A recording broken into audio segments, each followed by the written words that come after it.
Irasai. Tranqui, que soy yo. Espera, que me quito esto de la cara. Uy, mucho mejor.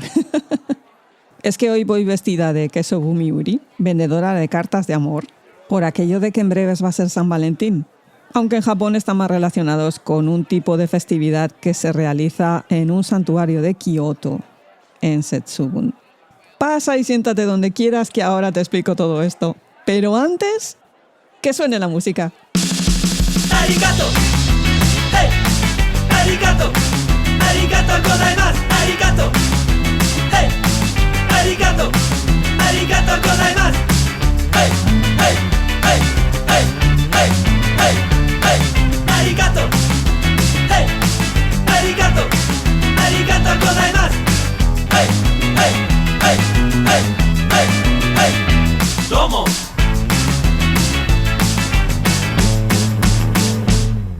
Hola gente, aquí Kitsune, vuestra anfitriona de la Izakaya. En 2026, la festividad de Setsubun ha tenido lugar el día 3 de febrero, momento en el que los japoneses expulsan la mala suerte en forma de oni, troll, tirándole alubias, mame. De esto ya hablé en un monográfico del que tranquilidad pondré el enlace en las notas de este programa. Sin embargo, hoy quiero hablar del santuario de Suga Jinja, en Kioto, porque durante esa misma fecha no se ven oni ni alubias, sino unos individuos enmascarados, vestidos de época Heian, que destaca por el sombrero este largo, alto, lacado, que se llama eboshi, y que además me llevan unas ramas de ciruelo florecidas de las que cuelgan unos trozos de papel. Y os preguntaréis, ¿son ninjas en su día festivo? ¿Se celebra el patrón de los ninjas? No son ninja de celebración ni nada parecido. Son Kesobumi Uri. Kesobumi, esto es una forma antigua de decir carta de amor. Ahora se llama Koibumi. Y Uri significa vender. Así que son vendedores de cartas de amor. O bueno, lo eran. Porque hoy en día se ha perdido esa costumbre. ¿Y por qué están ahí con la cara tapada, llevando una rama de la que cuelgan trozos de papel? Para responder a eso tengo que irme un poquito atrás en el tiempo, precisamente al periodo Heian, que va desde el año 794 al 1185 de nuestra era. Un momento de la historia japonesa del que ya hablé en el programa sobre Seisonagon y la corte imperial. De nuevo, tranquilidad, enlace en las notas. En dicho monográfico os comenté cómo hubo un gran desarrollo artístico y literario, además del desarrollo de un sistema de escritura 100% japonés, que es el silabario hiragana, con el que escribían las mujeres. Porque lo culto, lo intelectual, lo masculino, era escribir en ideogramas chinos. Y es que la educación de los nobles en ese momento consistía en el estudio de los clásicos chinos. Por lo tanto, las crónicas, los documentos, todo el material escrito tenía que estar en ideogramas. Luego ya, las tías, si querían escribir en sus cosas, allá ellas. Que aún encima no estaba bien visto que las mujeres tuvieran mucho dominio en esto de la escritura oficial. Cuidado que eso no significa que no supieran y no lo estudiaran. Era importante que supieran desenvolverse en la corte, pero que no se notara mucho. Así que tenemos a un montón de gente versada en literatura y sin mucho que hacer, porque nobles y ricos. Que para colmo, el contacto entre hombres y mujeres estaba muy limitado y reguladísimo. La mayoría del tiempo, las damas nobles aparecían, entre comillas, en público dentro del palacio, en un sector aparte cubierto por unas persianas o cortinas. Lo máximo que ellos podían lograr ver era la parte de abajo de las múltiples capas de sus kimonos y hakama. Con suerte, las manos si se daba el caso, que era difícil que se diera, y por supuesto podían oírlas hablar. Otro tema aparte era el poder charlar con ellas, que tampoco mucho. Por eso era tan importante el tema de saber combinar los diferentes colores de los kimono, demostrando no solo que la dama tenía buen gusto, sino que vestía a la última moda. Otro aspecto importante era el olor, tener tu propio aroma y que fuera reconocible. Eso te hacía ganar muchos puntos a la hora de conquistar o ser conquistada. Cuidado ahí, que vale que ellas les podían ver a ellos si espiaban así un poquillo por entre las cortinas, pero la cosa no quedaba en mira, pues es guapo. No. Aquí había que demostrar que lo valías, tanto ellos como ellas. ¿Cómo se lograba eso si apenas podían decirse 4 cosas y no se habían visto las caras? Por escrito. ¿Y qué tipo de escritura? En ideogramas. Problema.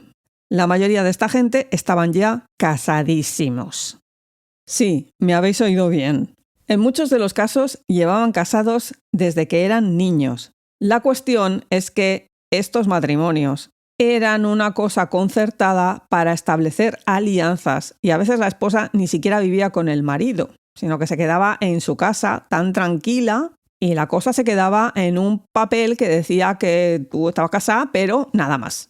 Esto hacía que la gente estuviera más salida que el mango un cazo y tuvieran ganas de balón. Creo que todo el mundo me habéis entendido qué quiero decir. Para los del fondo que se estarán preguntando en estos momentos, ¿y los cuernos? Mirad, mientras ellas y ellos no decidieran a rejuntarse, entre comillas, y huir juntos porque amor, que ya os digo yo que poquitas veces pasaba eso, por lo demás, que hicieran lo que quisieran. La alianza familiar, bien, gracias. Siguiente. Para el sector que esté pensando en lo pecaminoso de esto, tengo malas noticias. Esto del concepto de pecado es cosa nuestra, no de ellos. E insisto, que las cosas estuvieran así no significa tampoco que todo el monte fuera orégano. No todas estaban dispuestas a mantener un affair y algunos matrimonios, por raro que pareciera, funcionaban. Y no todos estaban por la labor de ligarse a todas como Hikaru Genji, el prota del Genji Monogatari. Para los que entraban en ese juego, había que seguir una serie de reglas. La primera de ellas era establecer una correspondencia con el objeto de deseo al que se quería conquistar. Como comprenderéis, ni al receptor o receptora, ni al que las enviaba, les apetecía que, en el caso de que estas cosas fueran interceptadas, todo el mundo se enterara de su vida íntima. Por lo tanto, los mensajes eran en clave. Pero no un lenguaje secreto ni cosa parecida, eran a golpe de trozos de poemas clásicos. Esto ya os lo expliqué en el programa sobre Seison Agon. La cosa no consistía en enviarle una carta a la susodicha diciéndole «Ven acá pa' acá, cordera, que te voy a dar un muerdo». Porque ya os digo yo que así no iban a conseguir nada. En estas misivas, aún encima, la importancia no estaba solo en el poema seleccionado para expresar sus sentimientos, sino también el tipo de papel, el tipo de letra, la tinta, el olor del papel, la rama en la que iba anudada, porque esto era la forma más habitual de entregarla, y hasta a veces el aspecto del mensajero que la traía. Cuidado ahí. Para que entendáis un poco las dinámicas, vamos a ver qué nos dice Seison Agon, porque nos lo cuenta todo de primera mano. Cuando visité el templo Bodai para escuchar las 8 lecciones, recibí este mensaje de un amigo.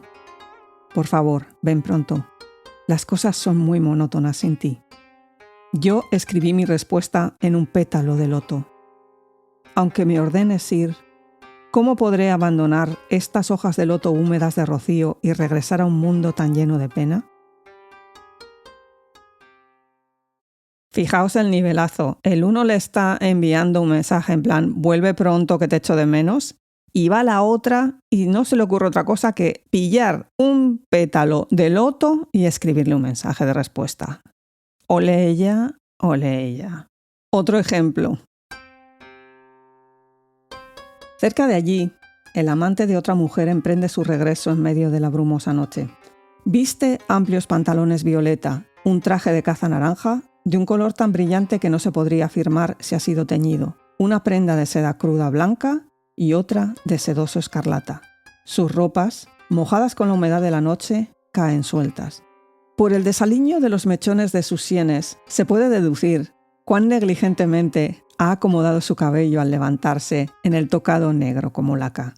Desea regresar y escribir la carta de la mañana antes de que el rocío se desvanezca en las enredaderas de campanillas, pero el sendero se hace eterno y, para distraerse, tararea los retoños en los campos de lino. Al avanzar, pasa por una casa con la celosía abierta y no puede evitar detenerse y levantar la cortina para espiar en su interior. Le divierte pensar que otro hombre pasó probablemente la noche allí y que hace poco se levantó para retirarse, tal como le sucedió a él. Quizás también ese hombre sintió el placer del rocío.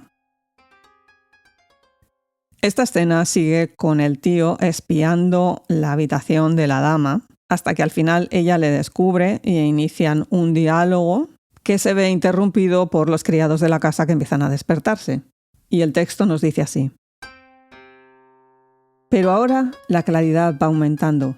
Se oyen voces y ya pronto saldrá el sol. Hasta hace unos instantes, este mismo hombre se apresuraba para escribir su carta de la mañana antes de que las brumas se disiparan. ¡Ay! ¡Qué rápido ha olvidado sus propósitos! Mientras todo esto ocurre, el amante original de la mujer ha estado dedicado a su propia carta matinal y ahora, inesperadamente, el mensajero llega a la casa. La carta está prendida a una ramita, todavía húmeda de rocío, y el papel despide un delicioso perfume e incienso. Pero, a causa del nuevo visitante, los criados no pueden entregarla. Finalmente, resulta insostenible para el caballero permanecer por más tiempo. Al irse, le divierte pensar que una escena similar tal vez esté teniendo lugar en la casa que él ha dejado antes del amanecer. Aquí vemos clarísimamente en acción todos los elementos que os he comentado antes. El amante que regresa a su casa antes del amanecer, después de su noche de amor, cómo en su camino espía dentro de una casa en la que ha pasado 3/4 de lo mismo y cómo le motiva la situación. Más luego, el hecho de que tenían que escribir una carta nada más llegar a casa, resumiendo un poco sus sentimientos después de el hecho. Carta que ellas tenían que contestar de inmediato. En esta situación que nos describe Seison Agon, los criados están un poco liados porque tienen la carta de la mañana del amante que ya se fue y no saben qué hacer con ella porque descubren que hay otro caballero dentro de la habitación. ¿Cuál es el que vale? ¿El que se fue y manda la carta? ¿El que está ahora? ¿Qué pasa aquí? Y para colmo, el intruso está encantado de la vida pensando a ver si la que ha dejado atrás también está teniendo este tipo de intercambio. Yo no digo nada y lo digo todo, gente. Esto es muy fuerte. Otro texto muy interesante es el que nos relata una relación cercana entre dos nobles en la que no se han visto la cara directamente nunca y sin embargo sentimos la complicidad de ambos, establecida a través de conversaciones ingeniosas y galantes. Yukinari es un hombre de lo más encantador. La verdad es que no hace ningún esfuerzo en particular para resultar atractivo, dejando simplemente que la gente lo vea así de natural, por lo cual lo aprecian menos de lo que deberían. Pero yo, que conozco todas las facetas más profundas de su naturaleza, sé cómo es realmente este señor tan especial. Ella va comentando diferentes ocasiones en las que interactúan ambos y en una de ellas nos dice: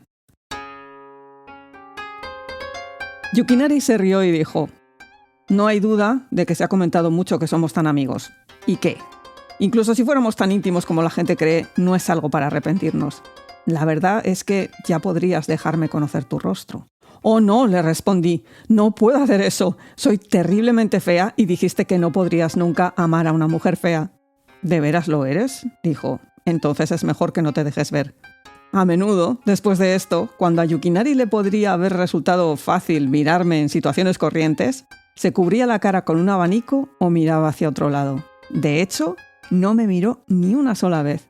Pensar que se había tomado lo de mi fealdad tan en serio. Fijaos qué tremendo, ¿no? Se supone que son dos personas que tienen la suficiente confianza como para tratar asuntos bastante importantes entre ellos. Y sin embargo, ella misma comenta cómo él nunca le ha visto el rostro. Y que cuando más o menos empieza ya la cosa a derivar en algo que podría ser una relación íntima, ella, medio en broma, medio en serio, le dice, no, mira, es que yo soy feísima. Y él tiene la delicadeza de no mirarla nunca a la cara, aunque pueda. Otra de las claves que nos da Seison Agon es cómo tiene que comportarse un buen amante. Un buen amante se conducirá con elegancia tanto en la oscuridad como en cualquier otro momento. Se deslizará de la cama con una mirada de consternación. Cuando a la mujer le suplique, vete amigo, está aclarando, nadie debe verte aquí, él lanzará un hondo suspiro revelador de que la noche no ha sido suficientemente larga y que abandonar a su dama lo hace sufrir. Ya de pie, no se vestirá de inmediato, sino que acercándose a su amada le susurrará todo lo que ha quedado sin decir durante la noche. Incluso ya vestido, se demorará ajustándose el cinturón con gestos lánguidos. Luego levantará la celosía y permanecerá con su dama de pie junto a la puerta, diciendo cuánto lamenta la llegada del día que los apartará y huirá. Verlo partir en ese momento será para ella uno de sus más deliciosos recuerdos. Me da a mí que Seison Agon sabía lo que se hacía, ¿eh? Momentazo que nos describe ahí, genial. Además, con muy buenos consejos para que ellos no salgan por piernas a la mañana siguiente. Y con todo este follón de cartas para arriba y para abajo, con toda esta delicadeza estética, con todo este numerito de papeles, tintas, mensajeros, había gente a la que se le daba muy bien, pero había otra a la que se le daba muy mal. ¿Y qué nos dice nuestra escritora respecto a esto? Aborrezco a quienes en sus cartas descuidan las reglas de urbanidad, ya sea por falta de prolijidad en la redacción o por un exceso de cortesía hacia alguien que no lo merece. Algo de por sí odioso si la carta nos está dirigida, pero harto desagradable también si el destinatario es cualquier otro. De hecho, la mayoría de la gente es demasiado informal, no solo en su correspondencia, sino también en su conversación. Con frecuencia siento aversión cuando noto el poco decoro que la gente guarda al hablar. Uy, se nota que aquí Seison Agon no estaba nada contenta, ¿eh? Debido a este tipo de cosas, y a que el resto de la gente fuera de la corte y de los nobles empezó también a utilizar este tipo de costumbres, aparecieron una serie de nobles venidos a menos que por un módico precio te escribían la carta y la entregaban. Vamos, esta gente eran el ChatGPT de la época. Aunque con más arte, la verdad.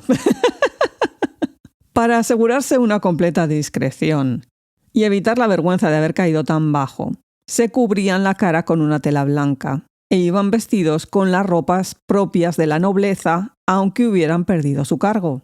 Son el equivalente en masculino de las sirabiosi, que esto eran unas bailarinas profesionales, también de familias nobles caídas en desgracia, y que utilizaban su educación y sus conocimientos de danza para entretener a aquellos que en el pasado habían sido sus iguales.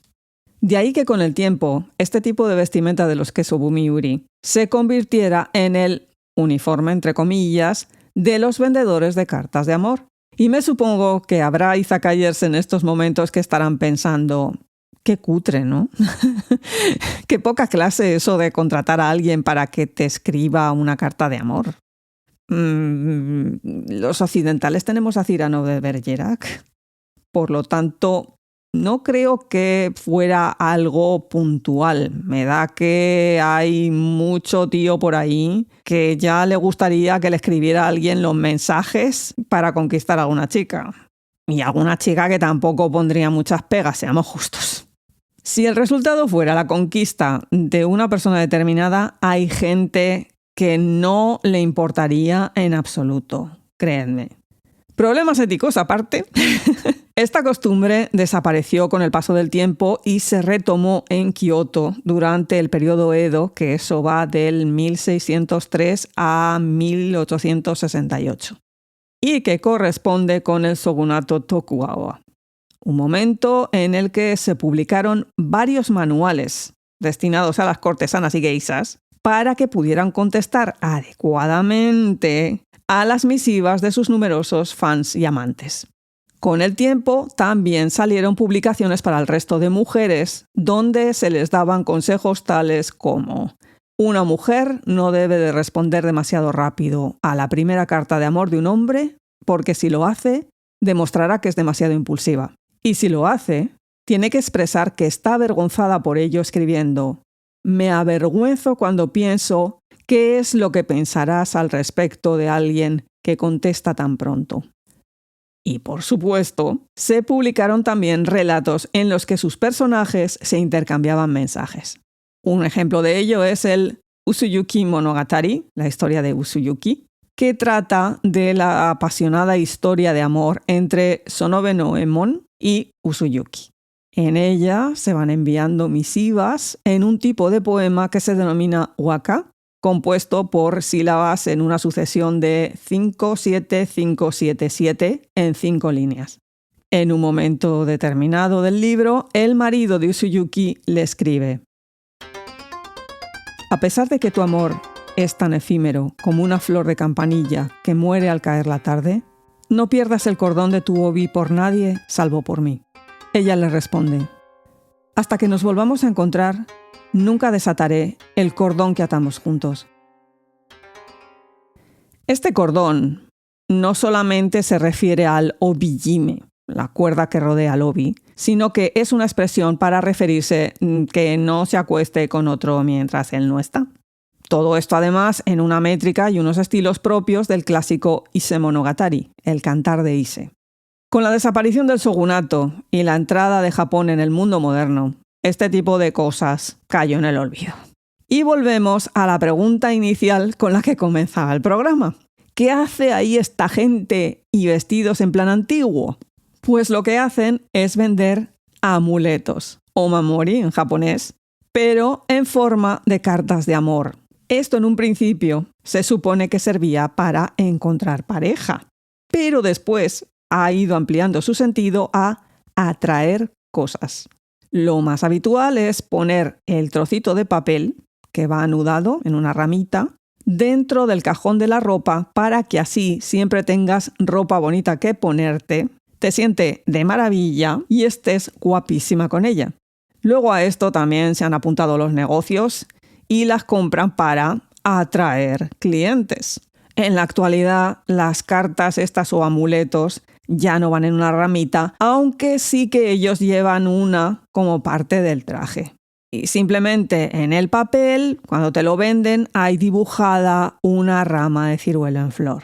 Instrucciones fundamentales para que el amuleto funcione. Tú lo compras y no le dices a nadie que lo tienes. Y nadie tiene que ver dónde lo pones, porque si no mantienes el secreto, no funciona. Lo que sí que funciona, sin necesidad de que mantengáis el secreto de su existencia, es este podcast. Es más, compartidlo, por favor. Recomendadlo siempre que podáis. ¿Cómo? Muy sencillo. Dirigiendo a la gente a nuestra página web, izakayapodcast.com. Allí no solo están todos los programas ordenaditos, clasificaditos por temáticas, sino que también están los enlaces a las redes sociales, servicios de podcast, el Discord, el YouTube. Y si os gusta lo que escucháis, lo mejor es que os suscribáis para poder tener el último programa recién salidito del horno. Para la gente nostálgica que prefiere seguir escribiendo cartas, aunque sea de forma electrónica, tenéis un email para poder enviarlas: laizakayapodcast@gmail.com.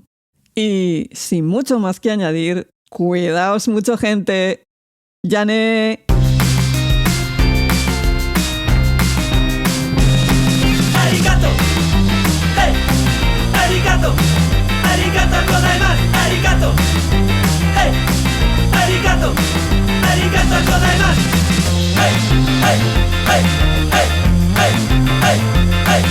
Arigato. Arigato. Arigato gozaimasu. Domo.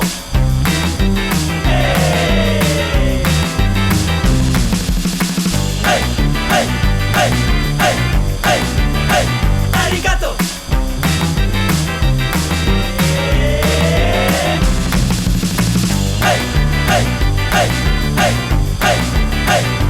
Domo.